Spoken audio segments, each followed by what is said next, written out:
Imam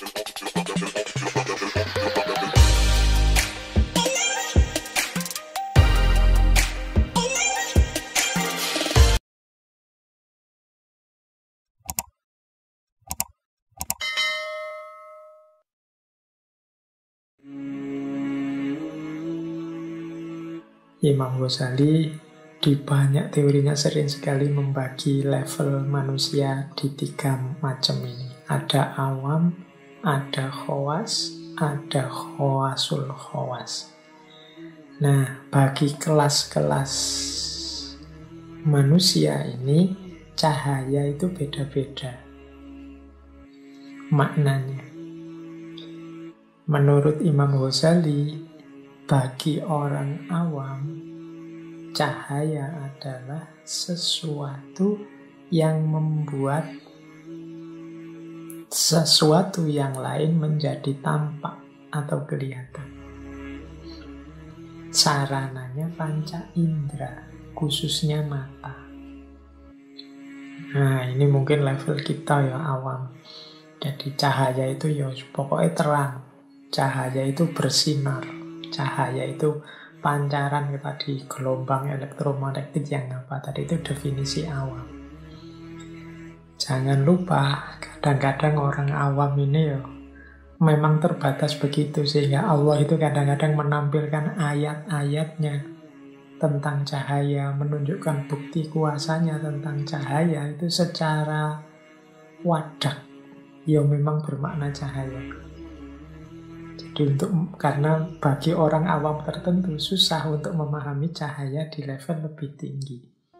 Yang ngertinya cahaya itu terang. Mungkin teman-teman sering lihat ya kalau dalam ilustrasi-ilustrasi yang tidak harus Islam, ilustrasi spiritual, mistik itu, tokoh-tokoh spiritual itu selalu digambar. Misalnya ada close up itu belakangnya dibikin terang bersinar seperti cahaya itu, dan di situ terus kita memaknai, oh ini bercahaya, orang suci. Mengapa gambarnya dibikin begitu? Ya karena yang dihadapi orang awam. Ngertinya bercahaya itu ya dibuat terang. Belakangnya dibikin kayak ada lampunya dalam gambar. Sehingga orang menganggapnya, oh inilah orang suci yang wajahnya bercahaya atau kepalanya bersinar bercahaya. Nah ini itu ilustrasi versi awam. Cahaya itu seperti itu. Kadang-kadang Allah juga menampakkan yang seperti itu. Misalnya kan ada riwayat Robi'ah al-Adawiyah itu, sufi perempuan yang kita semua insya Allah kenal. Itu kan dulu dibebaskan oleh majikannya. Ketika suatu malam majikannya melihat beliau sedang beribadah dan bercahaya tubuhnya. Nah ini cahaya yang semacam ini di kalangan sufi, di model orangnya kelihatan langsung cahayanya, itu pastinya seizin Allah untuk mengajari kita. Karena akal kita, penangkapan kita tidak nyampe dengan makna cahaya yang lebih dalam. Kita ngertinya cahaya itu ya murub, memancar, kelihatan nyata. Ada cerita yang terkenal sekali dalam dunia sufi. Jadi ada salah seorang sufi yang beliau ini gelarnya cahaya, An-Nuri. Nama lengkap beliau adalah Abu Husain Ahmad An-Nuri. Ini sufi besar, temannya Syekh Junaid al-Baghdadi yang dulu pernah kita bahas. Jadi Syekh Abu Hasan Ahmad An-Nuri ini, mengapa digelari An-Nuri? An-Nuri itu berarti manusia yang bercahaya.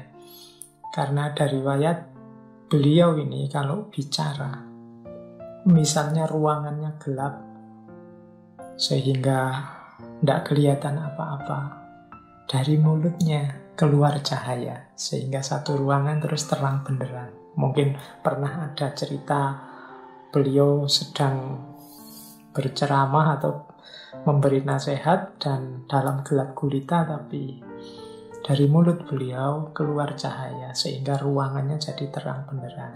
Ada riwayat begitu. Ada juga riwayat yang menyatakan ya beliau ini punya satu tempat khusus di tengah padang pasir untuk kholwat sepanjang malam. Nah, saat beliau kholwat ini di malam hari, tepat di atas tempat beliau kholwat itu memancar cahaya yang terang sekali. Oh, ini jadi dari dua pengalaman itu terus beliau digelari An-Nuri. Apa kalau tidak begitu beliau tidak dekat dengan Allah? Imam Abu Husain Ahmad ini, untuk siapa sih cahaya itu? Nah, kalau menggunakan teorinya Imam Ghazali tadi, cahaya yang memang wadak, kelihatan bercahaya, murub, itu sebenarnya untuk kita. Jadi itu bukti, itu mungkin ayat, itu mungkin petunjuk Allah untuk kita, untuk menunjukkan pada kita untuk mengikuti kebaikan-kebaikan, mengikuti amal soleh, mengikuti beliau, para kekasihnya. Kalau para kekasih itu sendiri sebenarnya mungkin tidak butuh cahaya-cahaya yang semacam itu. Kitalah yang butuh untuk bisa mendeteksi di mana para kekasih Allah itu adanya. Nah, sehingga oleh Allah memang ditampilkan dalam bentuk wadak yang verbal, ada cahaya yang memancar. Nah, ini meladeni kita yang makomnya masih awam. Kita biasanya kalau ketemu yang luar biasa seperti itu kan baru terus ikut, baru terus percaya. Kalau tidak ada itunya tidak percaya duluan. Oke, jadi ini makna cahaya level pertama. Kita butuh ada cemelorotnya, kita butuh ada terangnya, ada memancarnya, baru kita percaya kehadirannya, tajallinya Allah.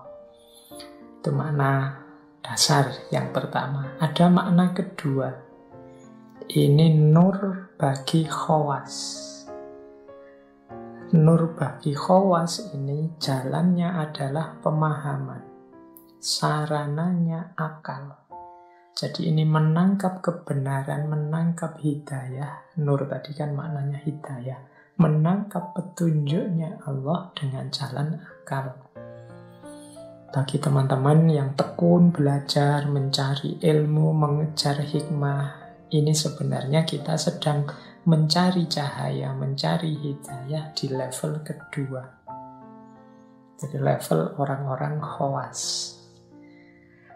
Ya, saya tidak berani bilang bahwa kita ini ada di makom khawas. Ya, kita ini makomnya masih awam, berusaha naik untuk ke makom khawas. Ya, kita belajar ini sebenarnya semoga kita bisa naik levelnya sedikit ke makom khawas.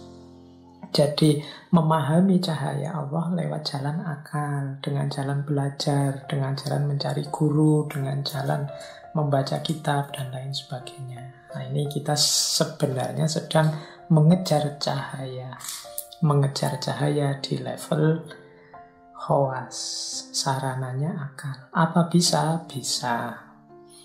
Jadi akal kita itu ya perangkat yang istimewa, yang dianugerahkan oleh Allah. Pastinya juga bisa mencapai dan menemukan kebenaran. Oke, kalau ini level kedua.